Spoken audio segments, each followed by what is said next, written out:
Good morning, everyone, and welcome to the public meeting of the Finance and Budget Committee of the Board of Trustees. Seeing that we have a quorum present, I will call today's meeting to order. This meeting has been duly advertised as a public meeting in accordance with the Sunshine Act and is therefore open to members of the public as observers. Actual participation in the meeting is limited to members of the committee and to those the committee has invited in advance to take part. This meeting is being streamed on YouTube and is also being recorded, and the recording will be made available via the Board of Trustees website at a later date. Now, the minutes of the October 25th, 2023 public meeting of the Budget Committee were circulated in advance of today's meeting and are included in your meeting materials. May I have a motion to approve these minutes? So moved. Do I have a second? Any questions or comments? Hearing none, all those in favor, please say aye. Aye. Aye. Aye. Any opposed? Thank you. The minutes stand approved. Now, as part of the board's governance review process, a new charter was adopted for the Finance and Budget Committee, and the annual review and approval process for the university's operating and capital budgets was revised. The purpose of our meeting today is to recommend to the full Board of Trustees a resolution to approve the fiscal year 2025 operating and capital budgets. Before diving into the details, I want to commend the work of the 2023-24 Budget Committee, our new committee colleagues who joined us on July 1st, and interim CFO Thurman Wingrove, who have all done incredible work to bring this recommendation forward for consideration. I'll make a few high-level comments and then ask Thurman to provide additional details. Most importantly, I want to emphasize this is a balanced budget. Our revenues match or exceed our expenditures. And while this may sound like a given, more and more prominent institutions across the country are facing eight-figure deficits. So while we are in a favorable position this fiscal year, continued vigilance by this committee and management will be key to our long-term vitality. We must monitor the headwinds facing higher education as an industry and deploy proactive strategies to stay ahead of the curve. Many of these strategies are outlined in the Plan for Pitt, which the full board endorsed earlier this year. Key considerations will include access and affordability, the diversification of revenue streams, bringing an entrepreneurial mindset to the university's auxiliary enterprises, and reducing administrative overhead. In short, this budget positions us to fulfill these aims. So with that overview, I'll ask Thurman to provide additional details. Thurman? Thank you, Mr. Chairman, and good morning to everyone. The proposed budget for fiscal year 2025 has gone through a deliberative process within the university, including input from senior leadership, board members, and the shared governance of our University Planning and Budgeting Committee, whose members include faculty, staff, and student representatives. Thanks to this highly collaborative process, along with valued input from members of the Board of Trustees, we are proposing an operating budget today that is balanced, advances Pitt's reputation for world-class education and research, and supports the strategic goals of the Plan for Pitt 2028. With this budget, we will be able to continue to attract and retain the best faculty and staff and have a positive impact on our community and the Commonwealth. The University of Pittsburgh's proposed operating budget for fiscal year 2025 is $3.2 billion, a nearly 6% increase from the prior year's budget, primarily driven by increased research activity, reflecting Pitt's reputation for research excellence. As a result, the projected research base for fiscal year 2025 is more than $1.2 billion. Now let me turn to tuition for the 2024-25 academic year.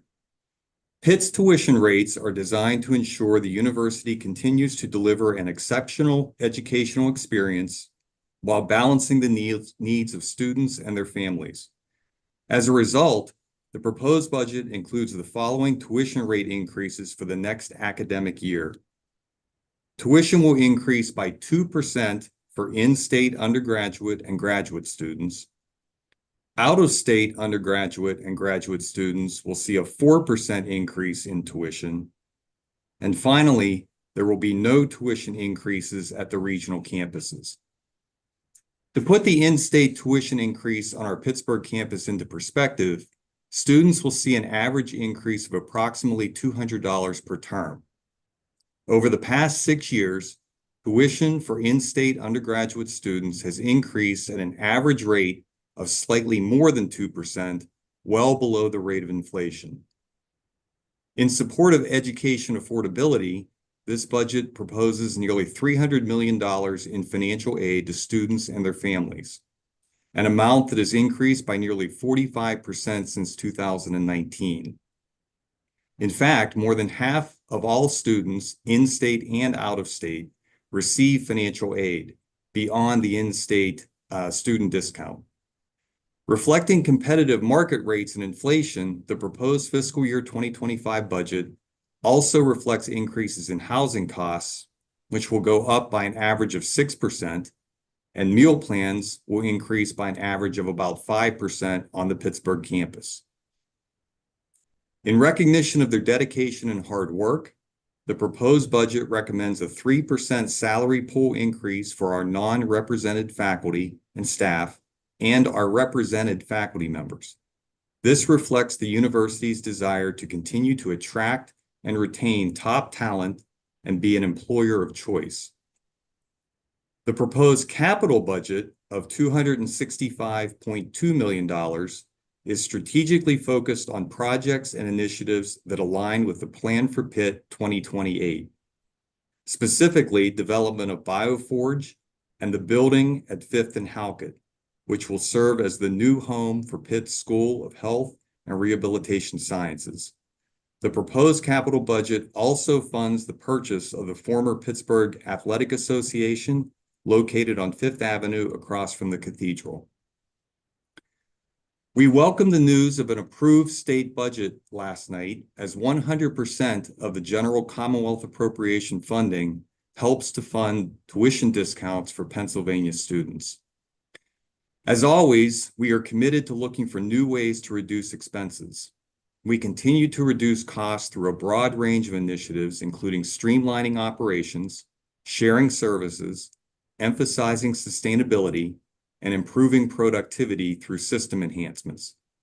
At the same time, we also are investing in critical strategic priorities to advance the Plan for Pitt.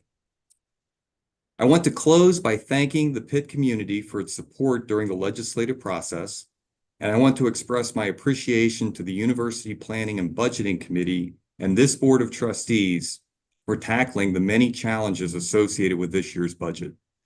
I believe our fiscal year 2025 operating and capital budgets reflect our commitment to our dedicated faculty and staff, as well as to the students of this great university, as we continue to focus on the mission and the strategic goals outlined in the Plan for Pitt. Thank you. That concludes my comments. Thank you, Thurman. And again, Thurman, thanks for your extraordinary work and leadership, wearing multiple hats, as our interim CFO during this period of time. So with that, the information that Thurman shared this morning is very consistent with, the information sessions, working sessions that the committee had. I will take time to see if there are any questions or comments from our committee members. So I'll call, I see Jack Tighe has his hand up. Jack, we'll start with you, and then Kevin Wade will come over to you after Jack. Thank you, Mr. Chairman, and I echo your comments on the great work done.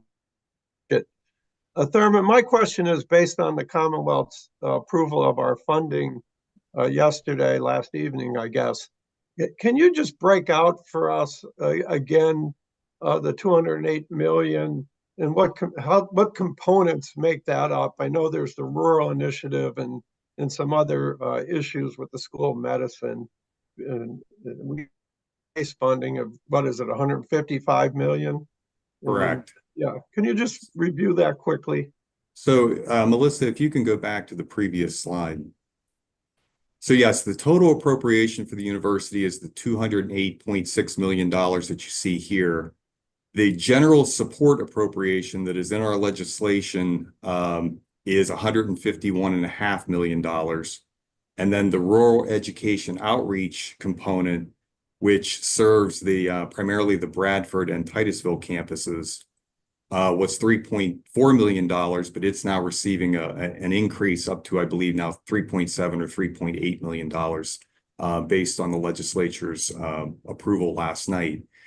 We also do receive certain dollars through the Department of Human Services that go to support the Academic Medical Center. That's the $13.3 million that you see under the School of Medicine Division, the SOMD column. And the rest of the appropriation is made up of certain federalized dollars that we receive through the federal Medicaid program. And that comprises the $208 million. Okay, thank you. Thank you, Thurman. Let's go to Kevin Wade, and following that, Sunday Bridget Jones. Kevin? Thank you. And as a new member of the committee, I just want to echo the comments about the diligence and hard work put into the budget. Extremely impressed and appreciate it. Just a quick question. I know there's an assumption built into the budget in regards to capacity. Does that just apply to the Oakland campus, or is that system-wide? Yes, I believe you're referring to our housing capacity. So for our Oakland campus, we are pretty much at full capacity. We are assuming 98% capacity filling of the dormitories. That is just for the Oakland campus. The occupancy rates at the regional campuses do vary a bit. On the Johnstown campus, the occupancy rate is in the low 60% range. It's about 80% at our Bradford campus, and it's very close to 100% at the Greensburg campus. It's about 97% occupancy at the Greensburg campus. Great, thank you. Thank you. Thanks, Kevin and Thurman. Let's go to Sunday, and Gary Brownlee, you're on deck. Sunday? Thank you, Chair. Can you hear me well? We can hear you fine. Great. Thank you so much. And thank you, Thurman, for your presentation. I was just wondering, Thurman, you had talked about the Commonwealth appropriations and what was included in that. That did not include the 5% increase that we had previously assumed, right, from last night. You did mention an increase, but I'm just wondering if you could speak to some of the contingencies, given where the appropriations have landed, please. Yes, thank you. And actually, the budget that we showed on the screen earlier did include the effect of the flat funding that we received last night.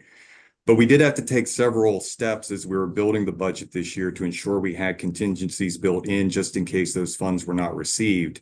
And we did a number of things. We identified certain non-essential costs and initiatives that we felt could be either deferred or eliminated if the appropriation was not received.